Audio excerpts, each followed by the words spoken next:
اہل ایمان، اگر تم اللہ کی مدد کرو گے تو وہ بھی تمہاری مدد کرے گا اور تم کو ثابت قدم رکھے گا، اور جو کافر ہیں ان کے لیے ہلاکت ہے، اور اللہ ان کے اعمال کو برباد کر دے گا۔ یہ اس لیے کہ اللہ نے جو چیز نازل فرمائی انہوں نے اس کو ناپسند کیا، تو اللہ نے ان کے اعمال غارت کر دیے۔ کیا انہوں نے ملک میں سیر نہیں کی تاکہ دیکھتے کہ جو لوگ ان سے پہلے تھے ان کا انجام کیسا ہوا؟ اللہ نے ان پر تباہی ڈال دی، اور اسی طرح کا عذاب ان کافروں کو بھی ہوگا۔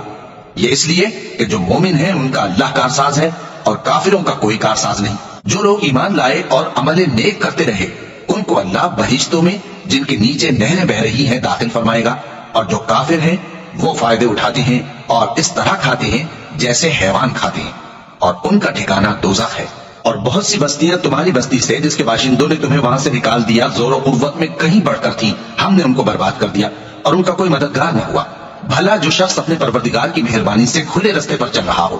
وہ ان کی طرح ہو سکتا ہے جن کے اعمال بد انہیں اچھے کر کے دکھائے جائیں، اور جو اپنی خواہشوں کی پیروی کرے